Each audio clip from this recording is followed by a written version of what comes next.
What I got, you can't buy. It resides between my eyes. Walked through the fire, came out better on the other side. See, life's like a beach if you find the same. And right now, I feel like 100 grand.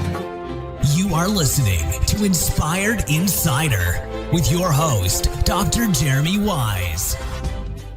Dr. Jeremy Weiss here, founder of InspiredInsider.com, where I talk with inspirational entrepreneurs and leaders. Today is no different.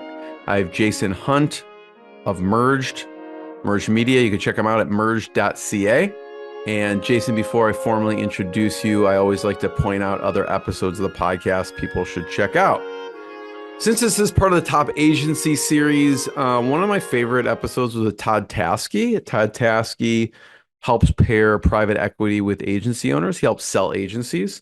He's the Second Bite podcast, the Second Bite, because sometimes when they sell, private equity sells again, and sometimes that founder will make more on the second bite than they did on the first. So that was a really interesting conversation about valuation, the business landscape, agency space, and everything like that.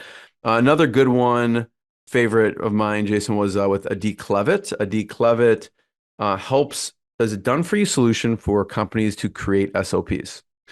So we geeked out on our favorite software, productivity tools, and processes. So that was a really good one. People can check out more on inspiredinsider.com. This episode is brought to you by Rise 25. At Rise 25, we help businesses give to and connect to their dream relationships, partnerships.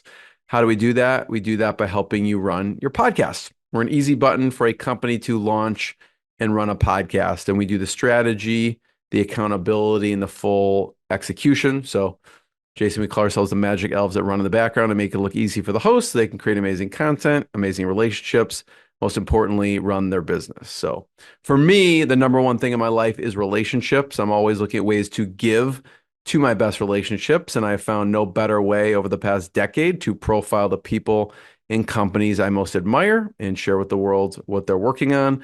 So if you've thought about podcasting, you should. If you have questions, Jason has a podcast. We'll talk about it. You can go to rise25.com or email us at support@rise25.com. I'm excited to introduce Jason Hunt. He's the co-founder of Merged Media, which is a leading digital marketing agency specializing in SEO, social media, advertising strategies, and much more. He's got over a decade of experience, and really they help businesses drive growth through innovative marketing solutions. He also hosts the Drop the Mic podcast. We'll talk about that, where he interviews industry leaders on AI, digital marketing, entrepreneurship. And Jason, thanks for joining me. Hey, thanks for having me, Jeremy. I'm happy to be here. So let's start off. Just tell people about Merged Media and what you do. Yeah, definitely. Merge Media is a company that myself and my business partner started back in 2019. We're actually a combination of two agencies.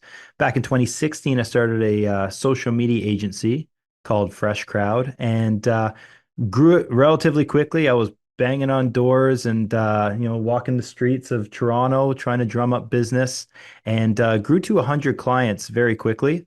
And naturally from there, I continued to sell social media, grew a team beneath me, but realized that we were losing out opportunities. And those opportunities we were losing out on are those businesses that required more than just social media assistance.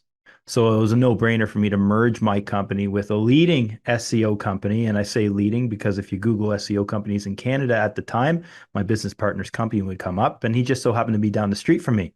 So I merged my company with his. We were pretty much identical in terms of revenue, employees. So it was actually a seamless match for us and transition to put our companies under one roof, and hence Merged Media came to fruition. There is a video piece to this if someone's listening, we are on the Merged website, so people can check it out. But talk about that. I mean, it seemed like, okay, you're equal in revenue and there's a lot of equal pieces. Talk about maybe what was good about the merger and maybe what you would have done differently, because I'm sure, you had similar roles at the time. So I'm curious, what did that look like? Yeah, great question. I think one of the biggest lessons I've learned throughout years of partnerships and trying to establish partnerships with other people and businesses is that partner fit is so important. And I've been fortunate enough to have a business partner that offsets all of the weaknesses I have, and and I offset a lot of the weaknesses that he possesses. So, for him, he's the CEO of the business, the CFO. He manages the operation, and I'm more of the brand ambassador doing things like this, speaking on stages around the world, essentially the CMO of the company. So having that in a partner has been so important because we know where our responsibilities lie, and we know who's the subject matter expert in each of the challenges that come our way. What did the conversation look like before the merger? Did you discuss those things like, hey, my role is marketing. I mean, I don't know if that just it evolved into that, but like, listen, I hate the finances. I don't want to touch that. He's like, oh, I love the finance. Like, what was that conversation like? Did you divide those roles and things before you actually merged? Yeah, that's a fantastic question because obviously you're always in that exploratory phase when you're thinking about merging companies, and the way it actually worked out and the way it shook down is timing was key because at the time I was actually looking for some office space around the same area, and he said, "Well, my team has more than enough space over here. Feel free to bunk with us if you want for a bit," and that was the intention. We had no intentions of merging. But naturally, we found ourselves in the same room together, sharing the same boardroom, and evolving to the point where we're cross-selling each other's clients. And then naturally, it was like, hey, well, this doesn't it just make sense to just merge our companies together and offer all of these services and put our account managers all into one bucket, working with accounts and things like that? Because and then that happened, and then at first we were essentially a white label, a referral partner. And then that just evolved to just having the one brand. And so when we went to the drawing table, my business partner, Todd, owns thousands of domains. We spent one morning just browsing through these domains, and then we came across, oh, merge.ca. That sounds about right. And that's where the story started. And here we are today. But to figure out roles, naturally, when we combined our companies, we noticed there were a lot of voids that each of the companies had.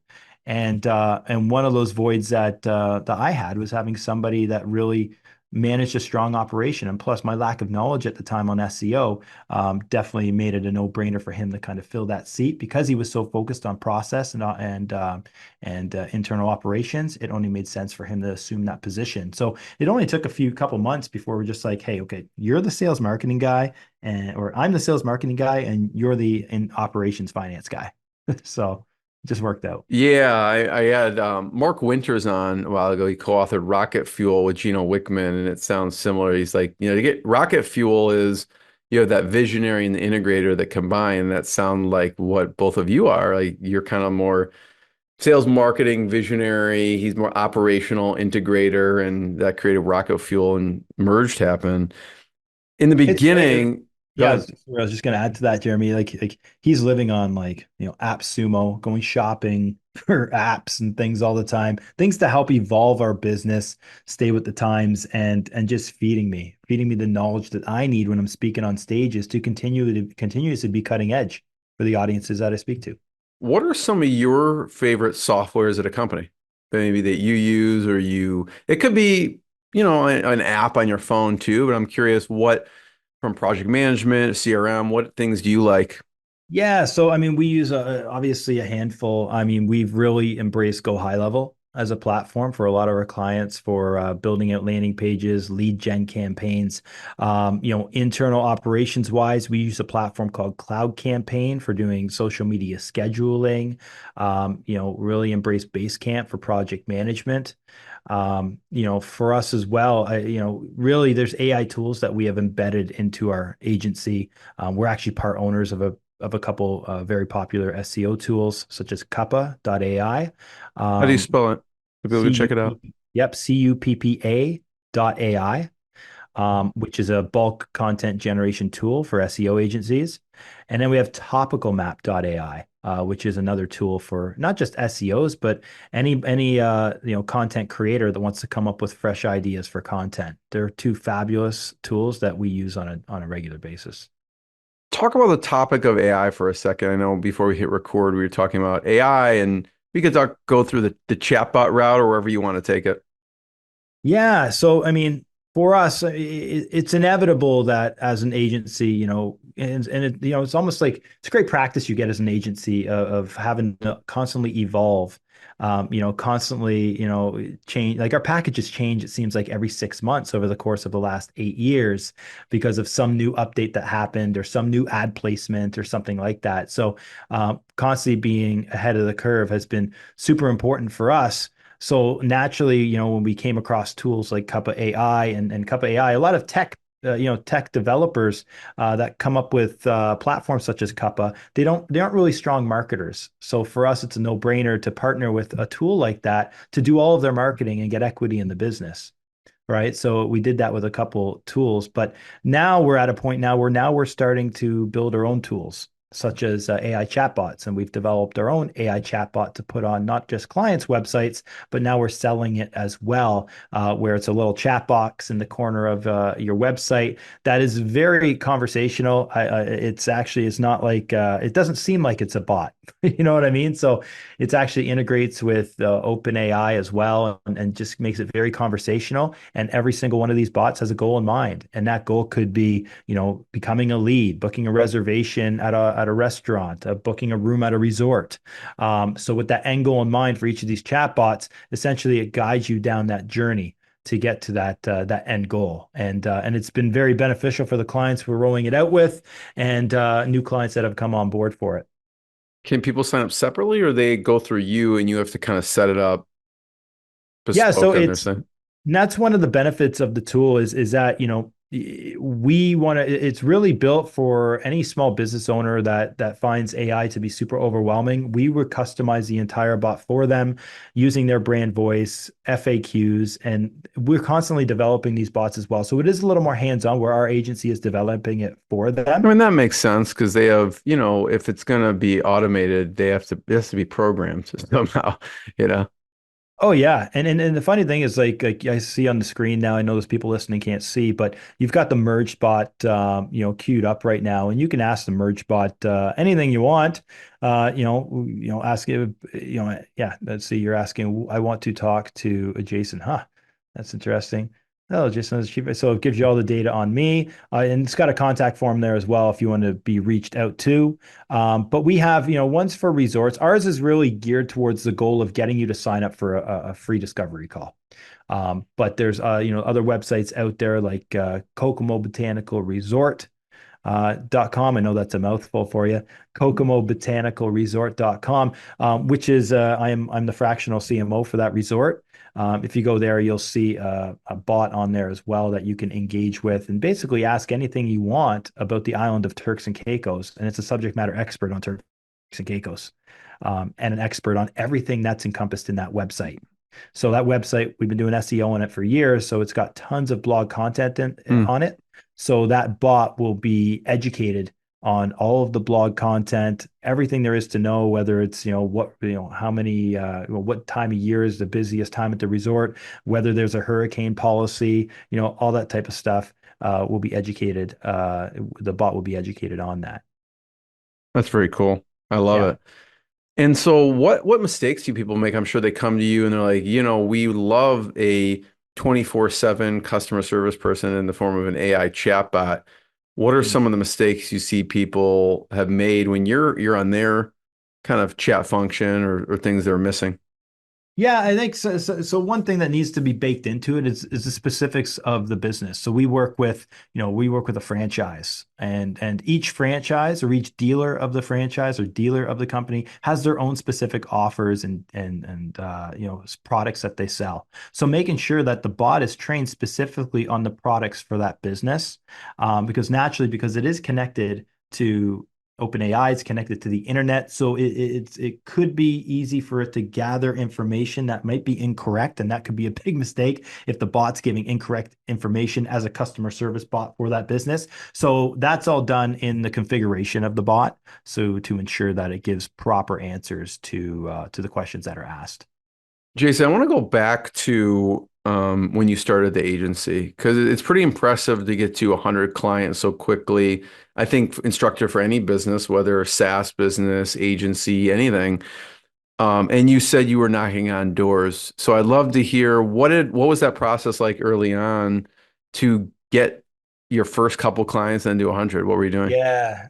So that was it's funny because the day I decided to start my agency was and leave the corporate world was the same day my wife told me she was pregnant with our second child. So and it You was got a fire lit under you.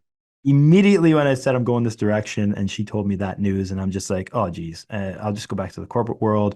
I'll have a safe job, make six figures, be happy. It's going to be great. She's like, nope, you always be resentful if you do that. So I said, okay, screw it, let's do it. And I went the direction of starting my business, basically eating my toenails, and then basically I had no choice. Success was the only option, right? So that was the motivating factor to get me knocking on doors and not fearing rejection until I got yes for an answer.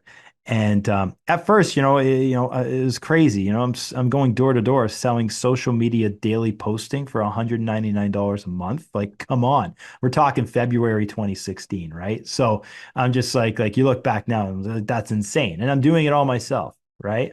So, but I was able to go. I was in Oakville, Ontario, downtown Oakville. And I remember sitting inside of a Greek restaurant talking to the business owner, Manny, for probably like about 3 hours. He's giving me the full tour of his Greek restaurant. And by the end of it, shook my hand, and there was my first client, $199 a month for daily posting of his Greek restaurant. Wow. He got a And steal and he's yeah, grandfathered in today. No, yeah, I'm just right. Yeah, and kidding. there, yeah. So that was yeah, years ago. But now we're talking now, and then from there, I was able to get a few big name franchises on board. And naturally, there was one franchise. It's a massive shawarma chain here in Canada called Osmos.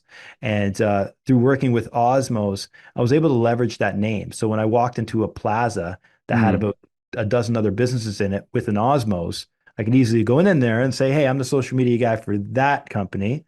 And then naturally that gave clout. So they were just like, oh, okay, let's hear your pitch. And being as cheap as we were, it was very easy to drum up a lot of business real quick. And naturally, obviously, got way too busy, started on the brink of burnout. So had to hire somebody under me, Dave, who's still he's actually a partner with us to this day. And then from there it just evolved and grew from there. And here we are now, we're at almost getting close to 10 years later. And now we're just kind of working with hundreds of clients, SEO, social, everything under the sun for digital marketing. And it's been quite a journey. But one thing, I guess, if I were to say, one thing we never did was we never really niched. You know what I mean? Just I think most agencies that started that long ago never actually said, "Hey, I'm just going to do construction marketing," or I'm just going to do microblading marketing," or whatever it is, right? So that's one thing that a lot of new agencies that are coming up are taking advantage of, is niching out. So when you were getting those 100 clients, were you literally just going door to door and knocking on doors? Like you were just go, Literally knocking on yeah. doors, going in there and pitching or trying to get What was your, yeah, go getting ahead. past the gatekeeper, right? What was your pitch like initially when you walked in to just grab attention? Because obviously people are defensive when you're walking in. What would you say? Yeah, I mean, back in 2016, because I definitely wouldn't take that approach today. But back in 2016, I would basically walk in and look for a business owner, right? And I made the wise decision of joining certain local communities such as BNI, looking at adding myself to local chambers and things like that, which can always help leverage that. Like, hey, I'm Jason. My company's Fresh Crowd. We're part of the BNI here in Oakville. We're part of the chamber. We do this, that, and the other. And then, taking an advantage because being savvy with Facebook ads is we could run Facebook ads in certain postal codes as well. So if they saw me walk into their business, maybe they also saw a video of me talking about social as well on their social media feed at 11 o'clock at night. And that was the goal we're trying to go for. It's really micro those areas that we want to target. It was really geographically based in terms of where we wanted to target initially, because we wanted to get that kind of omni channel presence.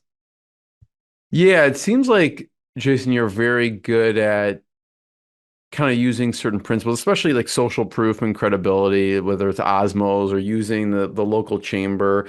And I don't know, I'd argue a little bit with you about maybe people should go door to door a little, like just walk in. There's a personal face to face. Like we're all, I don't know, I'm always behind like it's an email. And it's not saying it's it's definitely harder to go in person, but it's also personal. You're meeting the person as opposed to sending all these emails and or sending social media stuff. I think, a little face to face or phone call is good.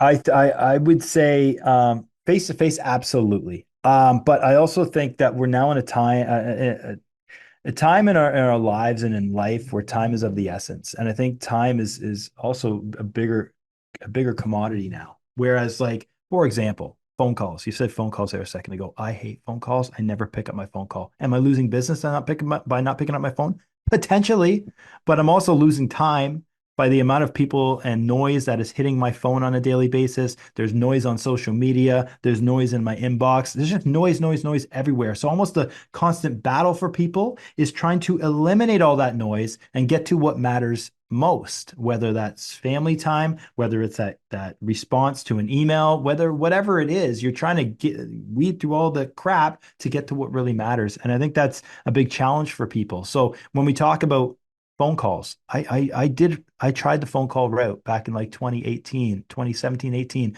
where I would call 100 small businesses a day. Activity breeds sales, and I'd maybe get 3 demos from 100 calls.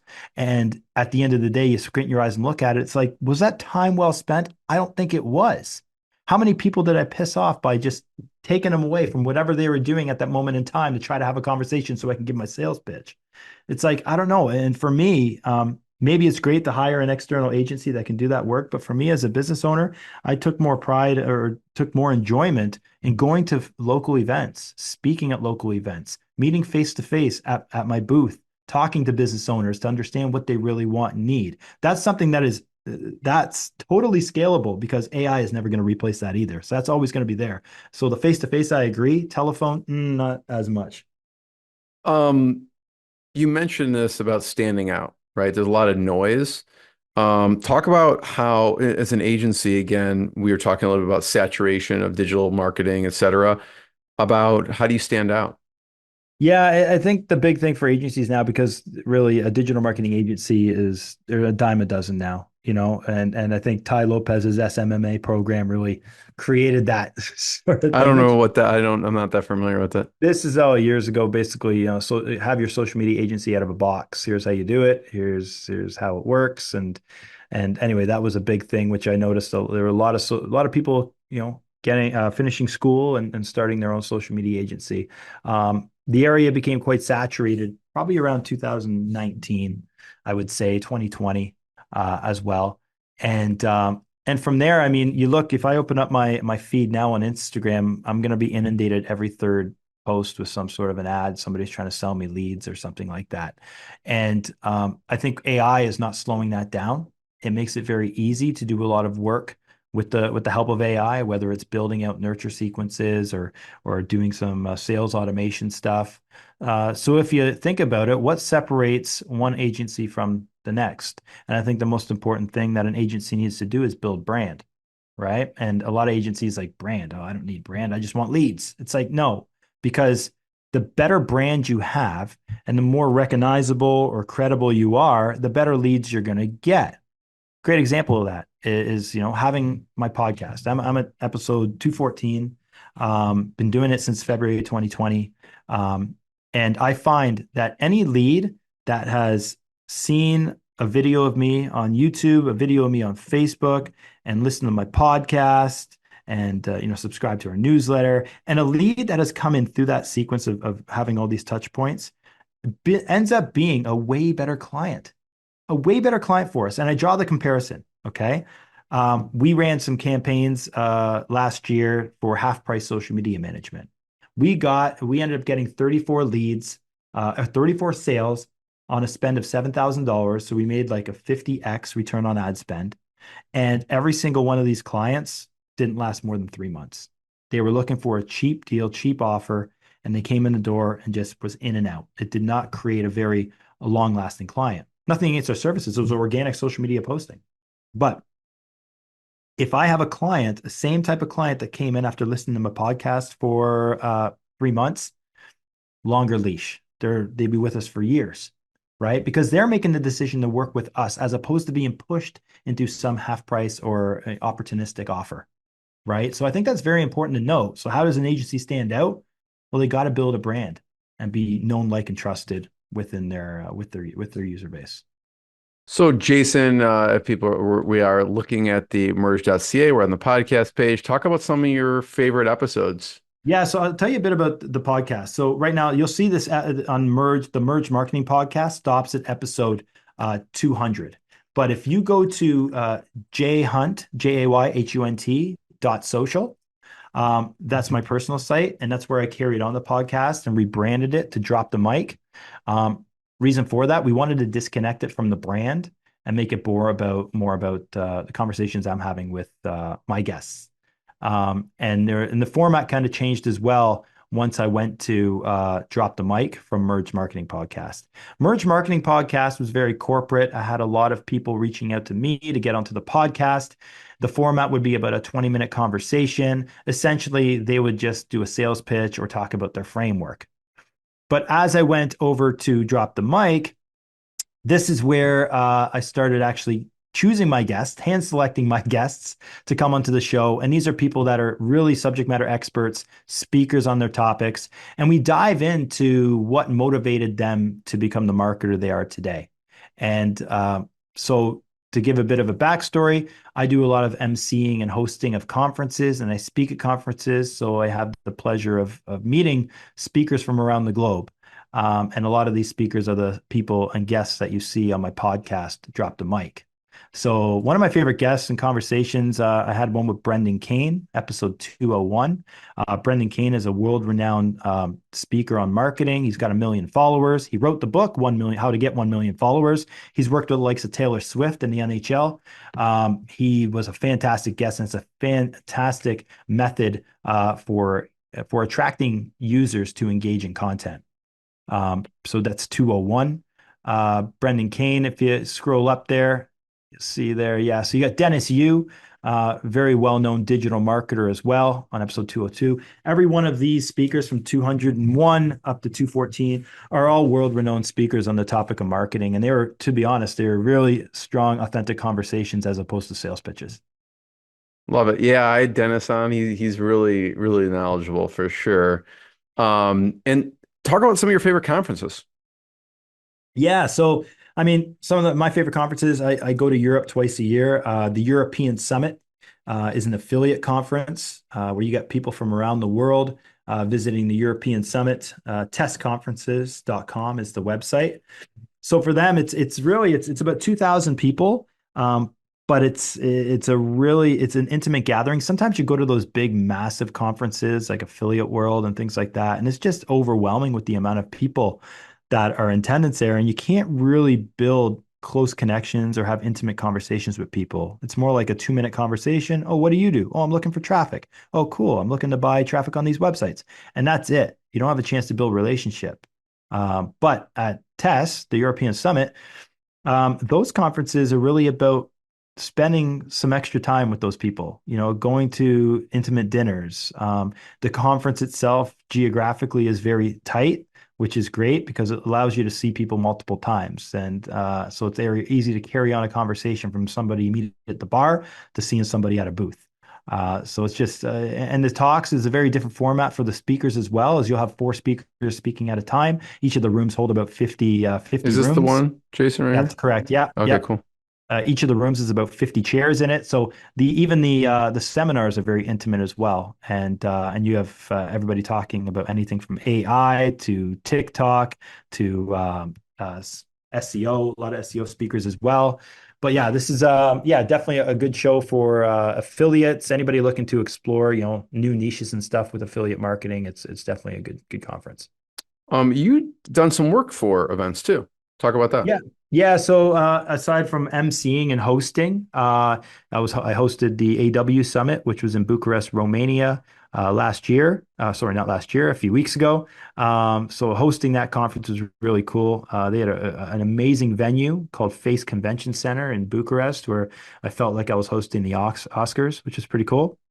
So, but But yeah, aside from doing hosting, I do a lot of Facebook and Instagram advertising for conferences to drive attendee registrations. That's really fun because you get to work with an industry that's actually pretty fun and sexy to work in because you get a lot of people that engage on a conference on event content as opposed to working with like insurance, right? Where people are not as engaging on that content. So with events, it's actually pretty fun to work with to get people to engage and do giveaways and all that type of stuff. What's been a fun giveaway? I think giving away, well, for example, we've done one we're giving away a 3 night stay at in Turks and Caicos. You can get leads. We literally were getting leads for 20 cents per lead doing that giveaway, which is insane. So you can just imagine thousands of leads for 20 cents a lead. Now, keep in mind, I mean, depending on what product you're selling, that may or may not be relevant. But in this case here, No, it I was always like fun ideas. Yeah. yeah. We use a platform called King Sumo to run our giveaways, which is a fantastic platform because it encourages people that enter the giveaway to easily share the giveaway. So it's great exposure for the brand. And they do it at like a click of a button. So once you submit your name into the contest, it says, hey, do you want to share this to Twitter? Do you want to share it to YouTube? Do you want to share it to Facebook, Instagram? You can do it at a click of a button. And by sharing it, you get extra entries into the giveaway. So you can see how that can be amplified, right? Any others, Jason, that either you've done or you've seen? Like I've seen people give away Tesla. I mean, really just interesting stuff. What else have you seen that maybe your company helped with, or maybe you Yeah. just saw? I mean, so I'm just thinking small business here, one we've run for a restaurant in the past, which is really good. And we've done a lot of these for restaurants is giving away concert tickets. So, Hmm. we had a restaurant that we did a contest for where we were giving away tickets to Rod Stewart. So that was what we had, Rod Stewart tickets, which was fantastic. So all we had to do with the targeting of that is target within the 10-kilometer radius of the restaurant and then target anybody that had a like for Rod Stewart. Anybody like Rod Stewart? And this particular campaign went bonkers on such a small budget too. I think we only spent like probably like 200-300 bucks on the giveaway, and it got thousands upon thousands of engagements and tags and conversations happening. I think it was like tag a friend that reminds you of Rod Stewart, or tag a friend that loves Rod Stewart was the call to action, and it just went ballistic. So, and that's the good thing about tickets is you're able to, or with that type of a giveaway, is you're able to specifically target people that have an interest in that thing you're giving away, as opposed to giving away an iPhone. You know what I mean? Or even giving away a trip to Turks and Caicos. Like if you can be very specific and get like a book giveaway or a concert giveaway, you can really get the messaging in front of that user as closely as possible. And that's where we find conversions work best on the paid ad side is if you can get that message to resonate with the person seeing it, you're going to get a better conversion cost every time. So I know you do a lot of different types of businesses, right? From we talked about the event businesses, the resort, the Turks, resorts. We talked about restaurants, but you've even helped landscape companies. So what kind of stuff do you do with them? Yeah, so but interesting. We got a great example of it. Back in 2017, we had this local landscaper.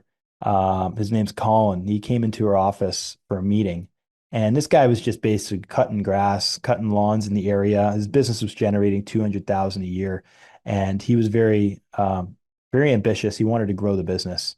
So we decided to say, hey, you know what, Colin? How about you focus on growing the business? Give us a percentage of your company and we'll worry about the marketing and lead generation. We gave this guy a shot. He said, let's do this. And so he's like, sure, let's do it. In the first year, we grew his company from 200,000 to 1.3 mil. He was totally focused on the operation, didn't have to worry about the marketing. In year two, he went from 1.3 to 1.5. Year three, he went from 1.5 to 1.7. And at that point said, you know what? I think I've created a strong blueprint here. Let's franchise. So we actually went out and found 3 franchises in the area. So we had a total of 4 locations, and then he got that company to 2 mil. So now Colin travels with me to conferences around North America talking about his case study, which is pretty cool. So I love that model a little bit. Why do you think more agencies don't do that or kind of take a percentage?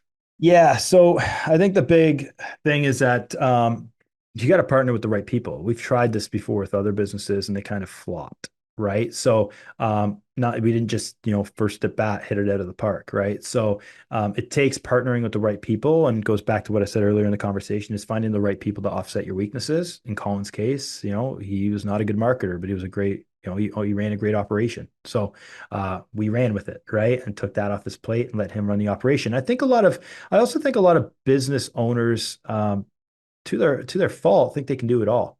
You know what I mean? And they're okay with wearing many hats, or they don't want to give up any percentage of their company because it's their company. You know what I mean? Even though it could get them to the finish line much quicker, but sometimes it's very hard for a business owner to do that. So I do think there is a certain element of trust that goes into it first, and you have to build a relationship with somebody before you have that conversation. I just had a conversation with a guy yesterday that wanted to buy 25% of my business, and I'm like, buddy, we just kind of met 3 weeks ago. Let's walk before we run, So and to be fair, if it was 2017, I might have been like, yeah, it's a great idea, let's do it. But I've just learned my lessons, and you just got to make sure you're partnering with the right people. Talk about structure of that for a second, Jason. You don't have to share specific numbers, but when you work out a deal like that, are you then going to get certain amount of payments per month or per year, or is it only upon sale? How do you, I'm sure you've kind of dealt with different deal structures. What have Yeah. you found is a good thing to think about if someone's thinking of structuring something like that? Yeah, definitely. I mean, it's a long-term play, right? So, I mean, the value that we would bring to that company is they don't have to pay a marketing person or marketing team. So the equity is essentially we're essentially working for free, right? As It's a part good of the deal for them. good deal for them. It's sweat equity, and we don't want to do this deal with everybody, right? We want to be very selective with who we do it with. But also, depending on the level of ownership, we would offer mentorship. Obviously, we're on the board. In some cases, we're actually hired as employees. We're getting salary from those companies, depending on the level of involvement.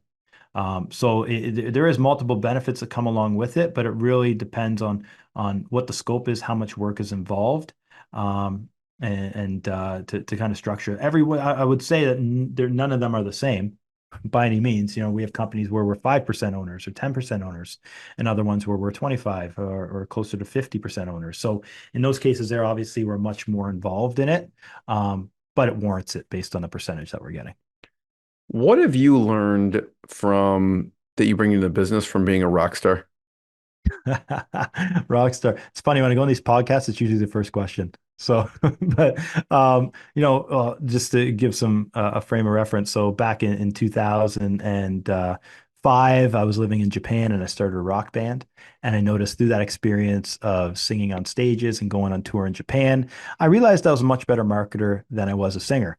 So through that experience, I got into it. Really drove me towards marketing and helping other people become rock stars in their industries. And hence the book I wrote back in 2022 is called Drop the Mic Marketing. And in that book, essentially, I'm telling people how to find their social media voice and how to become those rock stars in their industry, because essentially that's what you are as an entrepreneur in your industry is, and the ability you have to use social media almost as your microphone or megaphone to be able to spread your word, spread your message. Love that, Jason. I have one last question.